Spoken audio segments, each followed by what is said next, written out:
Hey everybody, so it's time for another season preview, and today we're doing the Minnesota Wild. So the Minnesota Wild were a playoff team last year. They played Winnipeg in the first round, lost to Winnipeg in 5 games, made a decent number of moves this offseason, mostly adding veteran depth players.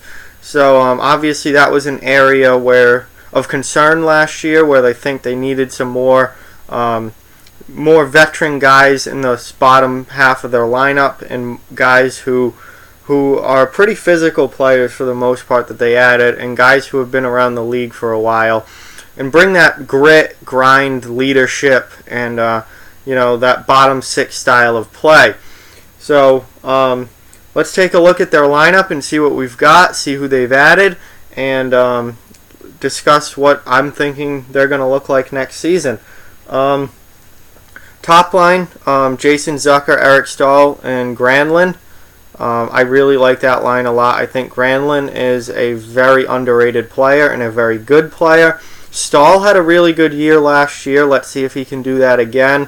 Zucker can easily be a 30-goal guy. Second line, Parise, Koivu, and Coyle. Koivu, one of the best defensive centers in the league. Parise, if he can stay healthy, can be a very, very good player for this team, but he has to stay healthy, which he has not been able to do for really since his New Jersey days. Since he came over to Minnesota from New Jersey, he has not been able to stay healthy. I would love to see a healthy season out of Zach Parise. And then Charlie Coyle on the right side. Third line, Niederreiter, Eriksson Ek, and Rau as the third line. Niederreiter down into a bottom six role at this point. Niederreiter's an interesting guy. He either lights it up on the scoreboard or he does nothing. And you never really know what you're going to get from him. He'll either be, almost a 30-goal scorer or a 30-goal guy, or he will just give you hardly anything.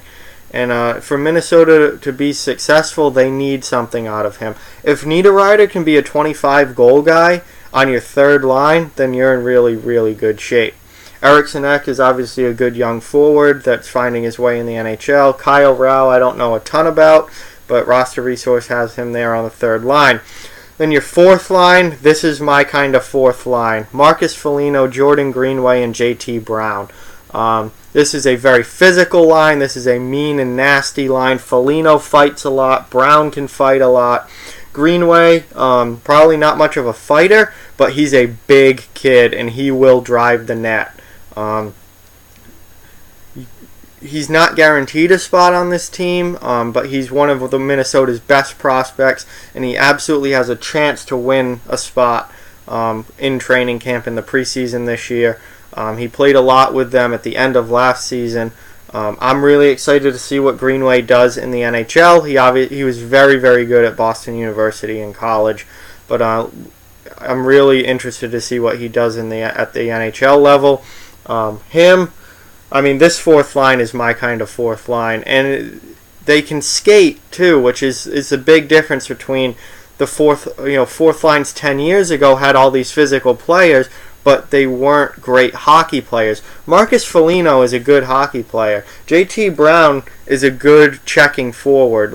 These guys can play too, and they also bring a lot of physicality. So I love this fourth line.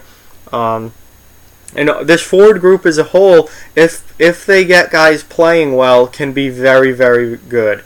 If guys start to slack off, if Parise gets hurt, if Niederreiter doesn't do much, if Coyle has a bad year, then you start to get in trouble with this team. Because they're not overly deep goal-scoring-wise. Offensively, they're not overly deep. These guys in the bottom six probably aren't going to jump up and be big-time goal scorers. Niederreiter is probably the only one with that potential, and even with him, it's very hit or miss. So they need to stay healthy, and especially their top six. If their top six stays healthy, this is a very good forward group and a very good team. On defense, I just want to say this is probably one of the most underrated defense cores in the entire league. These guys are very, very good, 1 through 7. They're not they're not on the same level as Nashville or even Winnipeg, but they're very underrated and a very good defense core. Suter and Dumba are your top pair. Brodin and Spurgeon, your second pair, and then Nick Seeler and Greg Pateryn, new guy Greg Pateryn.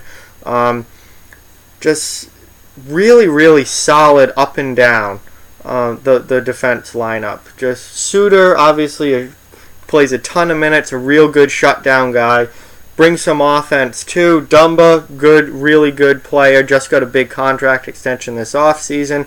Younger player.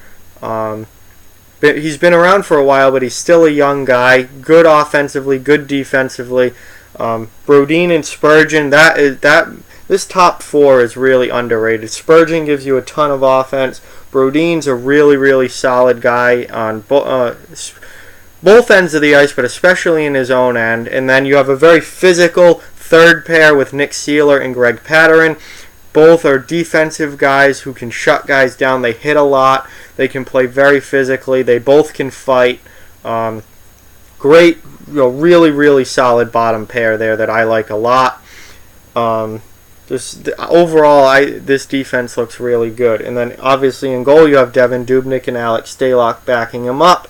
Your extra players, you have Matt Hendricks and Eric Fair as your extra forwards. Both guys brought in this offseason, but like I said, veteran guys, physical guys, especially Hendricks. JT Brown was also brought in this offseason.